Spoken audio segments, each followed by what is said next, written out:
আমি তৃষা আর নতুন একটা ব্লগ নিয়ে আবার চলে এসেছি।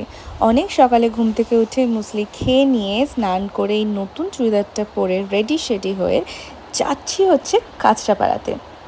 কাঁচরাপাড়াতে আমাদের প্রচুর রিলেটিভস থাকে।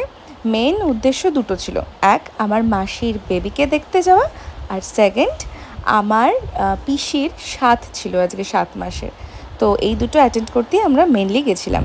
এই দেখো মাসির পুচকুসোনা, ওখান থেকে বেরিয়ে পড়লাম আর চলে আসলাম পিসির বাড়িতে। এর মাঝখানে না আমরা গেছিলাম হচ্ছে আমার মায়ের ছোটো মামার বাড়িতেও, বাট সেখানে কোনো ভিডিও করা হয়নি। ওখানে গিয়ে এতই ব্যস্ত হয়ে গেছিলাম গল্পতে, তো ভিডিও করতে আমি ভুলেই গেছিলাম। যাই হোক, এখানে স্বাদের জন্য সব খাবার দাবার সরঞ্জাম সাজানো হচ্ছে, চেক করা হচ্ছে সবটা ঠিকঠাক আছে কি না। আর এটা আমার পিসির শ্বশুরবাড়ির ছাদেই অনুষ্ঠানটা করা হয়েছে। পিসি বসে গেছে, এবার শুরু হবে আশীর্বাদ পর্ব। প্রচুর লোকজন আশীর্বাদ করেছে, সবারটা আমি আর রেকর্ড করিনি, আমি শুধু আমার মায়েরটা করেছি।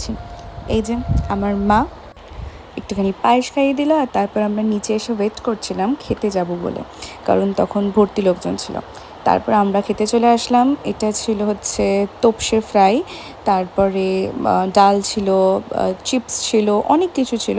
আমি প্রথম তো রেকর্ড করেছি, বাট তারপরে খাওয়ার তাড়নাতে সবটা ভুলে গেছি। আর এই গরমকালে একটু লেবু চিপে ডাল না খেলে তো ভালোই লাগে না। তারপরে আমার মাসির আরেকটা রিচুয়ালস হচ্ছিলো, ওই কি একটা ঢাকা টাকা দিয়ে তুলে দেখতে হয় প্রদীপ আছে নাকি শিলনোড়া আছে। তো আমার পিসি তুলেছিল প্রদীপ। এবার সবার যুক্তি অনুযায়ী প্রদীপ তুললে মেয়ে হয়, তো মেয়ে না ছেলে সেটা তো পরে আমরা জানতেই পারবো। আর এই সব মজা রিচুয়ালস পালন করতে করতেই অনেকটা বিকেল হয়ে গেল। তারপর আমরা বেরিয়ে পড়লাম বাড়ির উদ্দেশ্যে। বেশখানি টায়ার্ড হয়ে গেছিলাম, তাই বাড়িতে এসে কোনো ভিডিও করিনি। এখানে আমি আজকে ভিডিওটা শেষ করলাম। ভালো লাগলে ব্লগটা লাইক আর সাবস্ক্রাইব করতে ভুলো না।